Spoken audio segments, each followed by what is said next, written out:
Hi everybody and welcome to episode 8 of Heidelberg Hustle. My name is Neil. And my name's Ronald. Let's go and have a look at what the show has in store for us today.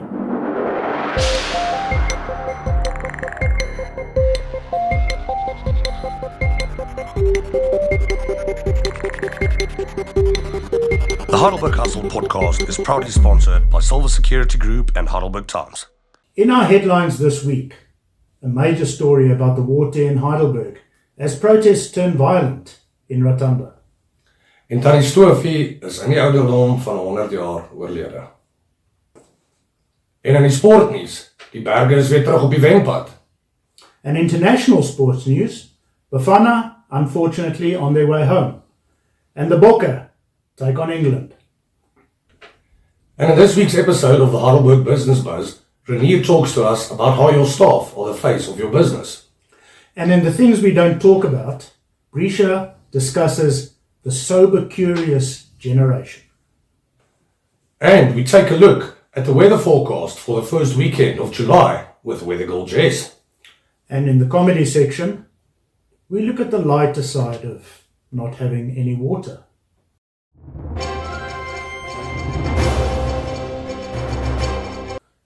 This week, we're mainly concentrating on one story and one story alone, and that's the severe water crisis we have in Heidelberg at the moment, Ronald. It's becoming a huge problem, not only for certain residents, but for all residents of our town. What do you think about it? It's a massive problem, Neil. This is not the first time that Heidelberg's been struggling with water supply. And I mean, it's not just certain areas of the town. It's everywhere from Rotunda to Rensburg to Bergsig to central Heidelberg. And both businesses and residential areas are affected. And without water, there's no life. So it's a massive problem. It's a huge problem, and the economic consequences for the town could be astronomical. But we've been out in town and we've been going around and doing some investigating. We've done a little insert, so let's go and have a look. Last week we did a short insert on the water problems in Rensburg. But since then, the problem seems to have magnified and is more widespread than first thought. Behind me is the suburb of Bergsig, also currently zero water available to residents. Now this is just not acceptable. It's a health concern, it's a business concern, and people are just not accepting this. It's just not acceptable anymore.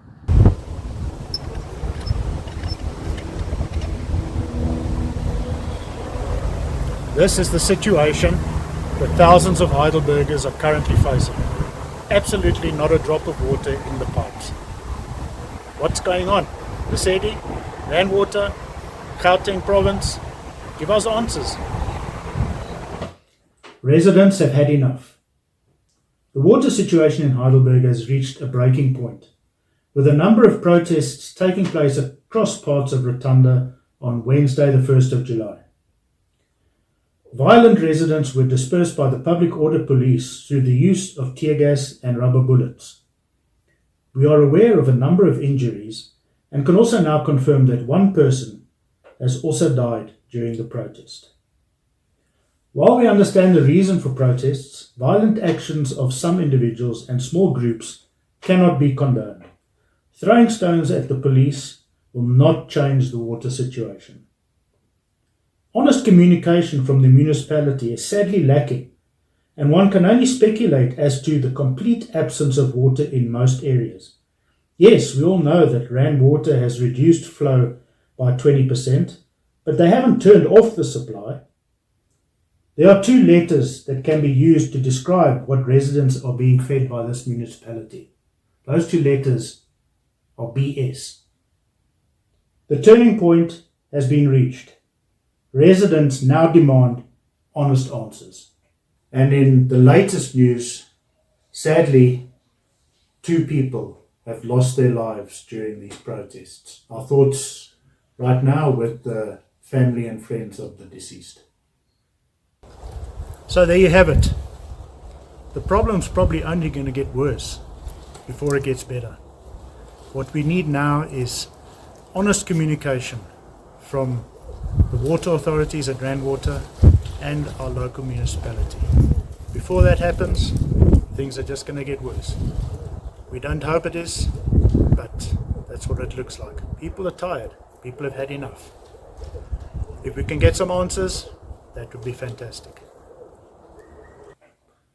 En in hartseer nuus, ons het verneem dat Tannie Sofie op die ouderdom van 100 jaar oorlede is.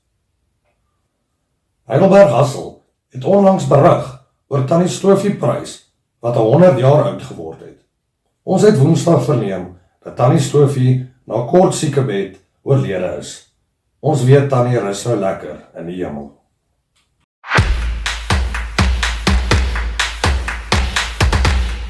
En in sportnuus hierdie week, oude gewoonte, begin ons weer met Berge Rugby. En Ronald, Berge weer terug op die wenpad. Dis korrek, Janiel. Heidelberg het hierdie afgelope naweek teen die Edenvale Panthers te staan gekom. En die eerste span is weer terug op die wenpad, soos wat jy gesê het, en het met 'n oorwinning van 47-23 weggestap. Ja, Ronald, dis great nuus. Nadat hulle die vorige week teen Meyerton die knie moes buig, het hulle goed teruggekom. Nie so goed met die tweedes nie. Ja, Neil, die tweedes het ongelukkig net verloor teen Edenvale se tweede span met 15 punte teenoor 10. Hulle probeer terugveg aan die einde, maar dit was op die einde te laat gewees en moes ongelukkig weer die knie buig vir die tweede wedstryd in 'n ry. Wat dink jy is die probleem by die tweedes? Ek was daar by die wedstryd en na die game was daar baie ongelukkige ouens wat by mekaar gekom het na. So ek weet nie. Ek weet nie of daar kommunikasiegapings is nie, of ouens wat nie by die gameplan bly nie, ek weet nie. Ja, Neil, ek dink al twee wat jy nou genoem het is reg, en ek dink ook die confidence is bietjie af na daai verloor teen Meyerton. Ek dink hulle moet maar net weer saamtrek en bietjie mekaar weer vind en dan hoor dinge weer beter te gaan vir hulle. Natuurlik is hierdie naweek vir die manne. Maar die naweek daarna, dis die 11de Julie, is hulle weer tuis teen Elsburg. 'n Kans veral vir die tweede span om weer op die wenpad te kom, maar die eerste sal verwag dat hulle al 5 punte gaan huis toe vat. Dis reg, ja, en ons sal in volgende week se episode aan praat ons meer oor die naweek wat kom. Unfortunately, our brave Bafana are back home. They suffered a narrow defeat to Canada last week, Ronald, and it was heartbreaking to lose to an 89th minute goal. There was a lot of criticism about how they played in the round of 32. But at the end of the day, this was the first team to get through to the final 32 in our history. So we can't be too critical. The boys did really well. It's a pity they're back home, but that's the way the cookie crumbles, I'm afraid. That's correct. As you said, it's heartbreaking to suffer defeat at the end of the match. But we look forward to the next one. I think every World Cup Bafana will improve, as they've shown now in the last few years. So, yeah, in other news, we've got the Springboks against England this weekend, taking place tomorrow at 20-6 local time. And Russia has announced an incredibly strong team. So I think the English should be wary of what's to come their way. And yeah, we're looking forward to that. I think it's going to be a huge game. We can never underestimate the English. They like to think they're better than us, but they aren't. We'll just prove that again on tomorrow. But it's going to be a tough game, and it's the first official game of the summer series, as the Northern Hemisphere call it. The Nations Championship. The Nations Championship. But I think it's going to be a tough game, but let's just say you can probably put the mortgage on the Springboks. Go Bokke!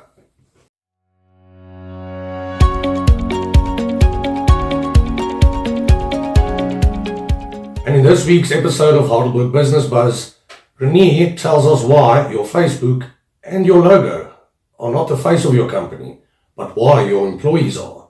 Let's have a look what he says.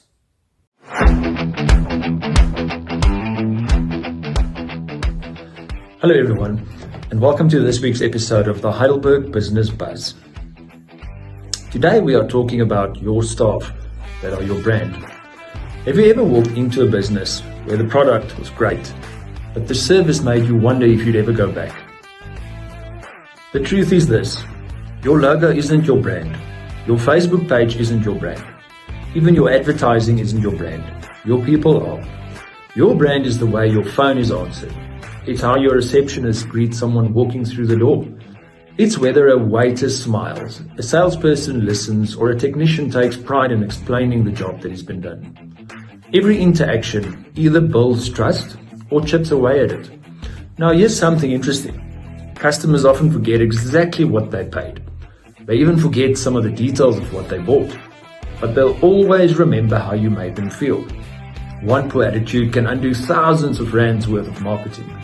On the other hand, one exceptional employee can create a loyal customer who tells everyone about your business. So if you're investing in your business, don't just invest in marketing. Invest in your people. Train them. Encourage them. Recognize them, because when your team grows, your business grows. Remember this.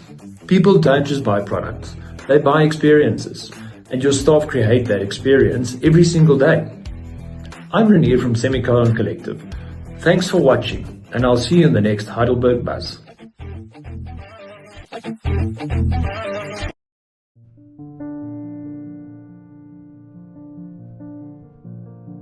This week, in the things that we don't talk about, Brescia has a look at sober, curious generation. I'm interested to find out what this is about. Let's go and take a look. So af en toe moet ek daar 'n bietjie goeie nuus ook deel. Hulle noem hulle die sober curious generasie. Nie omdat almal skielik nigter leef nie, maar omdat al hoe meer jong mense begin om te vra hoekom alkohol so genormaliseer is.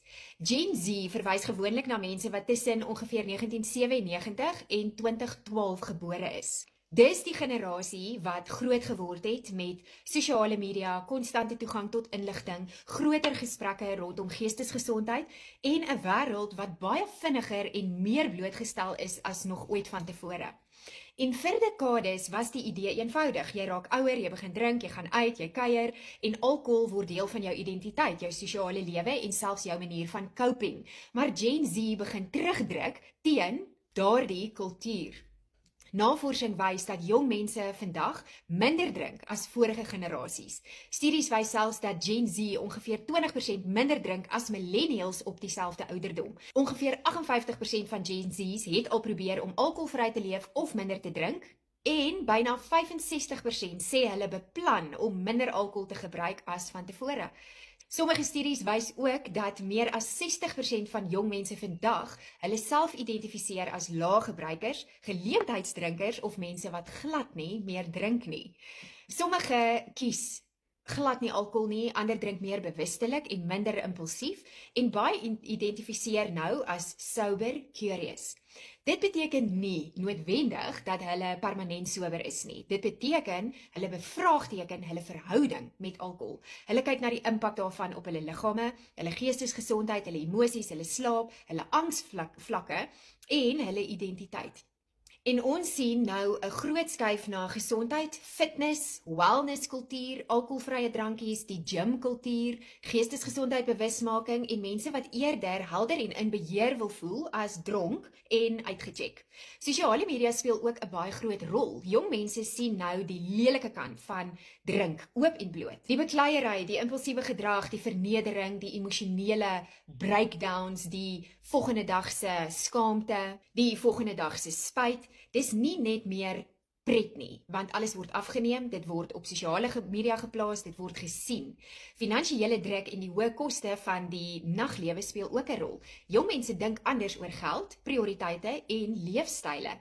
En eerlik, ek dink baie jong mense het groot geword en gesien wat alkohol aan families doen. Hulle het die trauma gesien, die geweld, die verslawing, die emosionele skade. Hulle het gesien hoe mense alkohol gebruik om pyn weg te steek eerder as om dit te hanteer.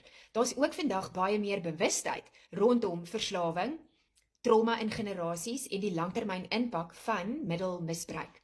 So hierdie generasie begin anders dink. Hulle redefinieer wat fun beteken. Hulle redefinieer wat cool beteken. Daar's 'n groter begeerte om in beheer, helderheid, selfbewustheid en in 'n gesonder leefstyl te leef. Nou, dit beteken nie verslawing bestaan nie. Dit beteken nie jong mense gebruik nie steeds middels nie, maar dit wys vir ons dat daar definitief 'n kulturele skuif besig is om plaas te vind. En die realiteit is die alkoholbedryf sien dit natuurlik ook. Globale alkoholmaatskappye het tussen 2021 en 2025 honderde biljoene dollars in markwaarde verloor na mate drinkgewoontes verander het.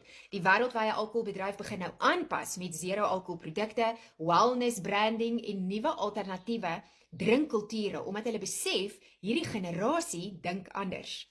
Die groter vraag is nie hoekom Gen Z minder drink nie. Die groter vraag is dalk hoekom vorige generasies gevoel het, hulle moes.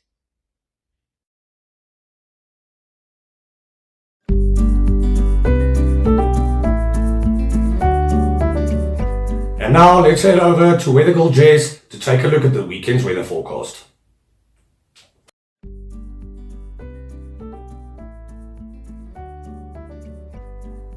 Let's take a look at your weekend weather. Saturday will be sunny with a high of 17 degrees and a low of 1 overnight.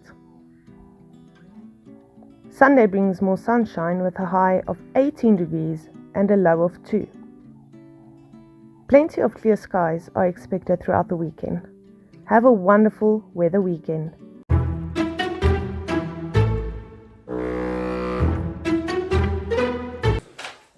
And to end off the show, we're going to have some comedy. We're going to poke a little bit of fun at the water situation this time, Ronald, although it's not really a laughing matter, but we've got to give you something to laugh about. Thank you everyone for watching again. Remember to subscribe, share and like, and tell all your friends about Heidelberg Hustle. Thank you everyone so much for watching episode 8 of Heidelberg Hustle. We'll see you again next week, same place, same time for episode 9. Take care, bye bye. Stay blessed.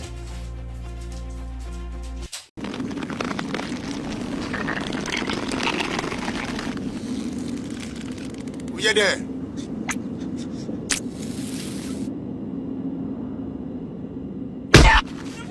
Thirsty? Lemon, lemon, lemon. Lemon, lemon, lemon.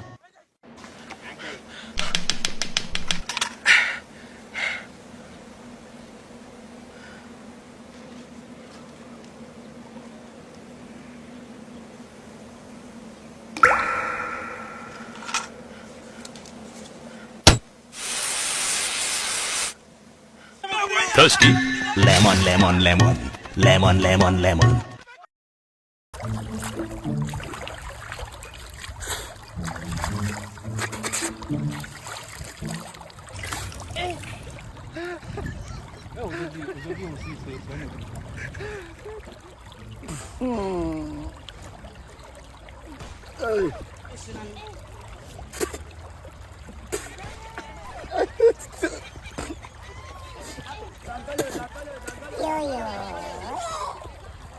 Turning off the water, we on time. Turning off the electricity, we on time. Service delivery.